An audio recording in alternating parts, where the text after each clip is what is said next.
Hi folks, welcome back to the Addictive Bookworm, where my addictions all over the internet. On this channel I do library book hauls, book reviews, both physical and digital, audiobooks, and so much more. Alright, so I actually have a review of Hidden Pictures already on my hard drive. I probably won't upload that video because it's definitely going to be mentioned in this little pile of books that I did. So some of them I started reading because I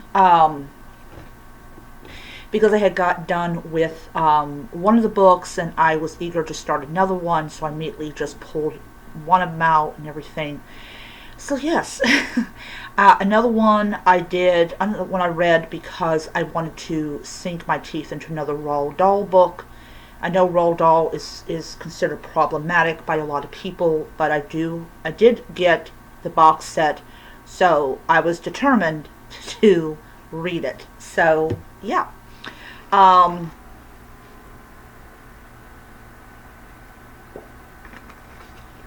couple of them take a bite out of my TBR, which is always good, because that is the point of me reading all these books is, read my TBR. We'll get my TBR down. Alright. Okay. So if I miss any, ebooks, I am truly sorry. I will say, however, that I did read the Maledictions of Sherlock Holmes. That was a really, really good book. That is literally the only ebook I remember I read this week. And so that went back to the library and all that. So I am very, very happy. It was a good book. It was a good book. I also did finish reading Sherlock Holmes and the Hill House Horrors. That is going back to the library on Wednesday. I've got several books that are going back to the library on Wednesday, and if I'm lucky, it'll be all the books that I checked out from the library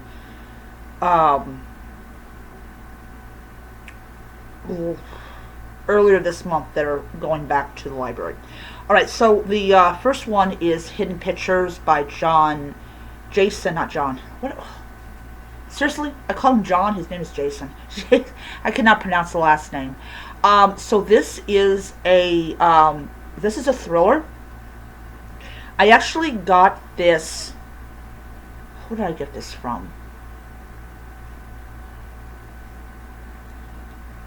I don't know if I bought it at Walmart or I got it at Sam's Club. Anyways, I bought it somewhere. So this is about a woman who is basically, she's got out of, I believe she might have been in prison or she might have been someplace. And she gets a job basically watching over this little boy. And she's a very religious woman, but she's not the kind of she's a religious woman, but she's not the kind of religious woman that believes in forcing her views on other people. She has a lot more to concern about than what people are doing behind closed doors. That kind of person, where you're living in reality, you realize that your life sucks and you're not the kind of person that can pass judgment on other people because you've done shit that they would have never dreamed of doing. So she's watching this little boy, and he likes to draw.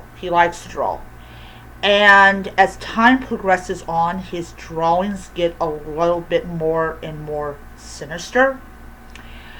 And she and her boyfriend have to dive into this mystery about this woman, and who's been dead for a very long time, or so they think. Found out she actually never died. And it is a very twisted book. Very twisted book. I enjoyed it a lot. I just I could not put it down, which is always a good sign for me. Um, and all in all, I enjoyed it a lot. I enjoyed the characters, the sickness that actually is in that house is not from any kind of outside source.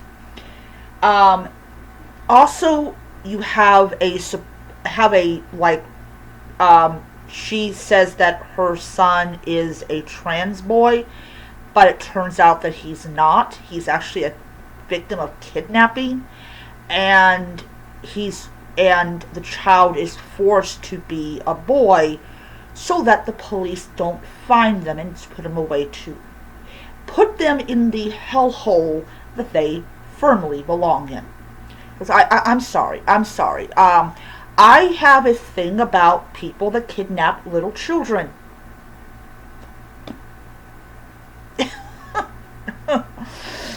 Yes, and if you think kidnapping little children is good, then you got a problem too. But I'm safe to say all of my subscribers do have a problem with parents, or women, people in general, kidnapping little children. But yeah, so, and I mean, this causes a lot of psychological damage to the child. So definitely, um, definitely a couple using the trans community to hide their crime. So, good book, good book. I gave it 5 stars. Good book. We're Roald Dahl Matilda. I saw the movie back, I believe it was in the 90s. I saw the movie, so I was like young. So it's about this girl called Matilda who is incredibly smart, and she is the daughter of Mr. and Mrs. Wormwood. If you guys were a fan of the movie, then yep. um, and it's just basically, it's kind of like the movie, but it actually is not. They definitely have um, themes of you know, um, child terrorizing, child abuse because of the trench bowl, and it's a good book. It actually is. I gave this one 5 stars as well because I really love Roald Dahl's world. I love how he was able to create this world that has endured for decades. And despite people's view about Roald Dahl, and I don't have a view about dead people. I don't. If you died before I was even born, I don't have any kind of right to have any kind of opinion. Because, first of all, I didn't know you. Second of all, I wasn't around during your time. Yeah. So I only was maybe the last 2 years or so, I heard about Roald Dahl's checkered past, but it did not take away from the joy of the worlds that he created and the lasting impact that he's had on literature. So that's just I think it's the same thing that we have with people with 9/11, where they cannot connect to that event. Their parents can, but they can't, and they just I don't know. In that case, I don't know why they don't personally care, but I guess it's same thing with me and Pearl Harbor. I can't connect to that. And my mother couldn't either, and then she connected with 9/11 and did the same thing that my grandmother did. So, yeah. Thankfully for me, I didn't. Alright. So, yeah, that doesn't make me morally superior. It just makes me realize that hatred and bigotry are just a nasty combination. But, yeah, Matilda, beautiful book. I enjoyed it a lot. I like Miss Honey. Miss Honey was absolutely charming in that book. I really love the character of Mrs. Honey. Alright. Then we got from Madeline Martin, The Keeper of Hidden Books. This is another historical fiction book. A novel.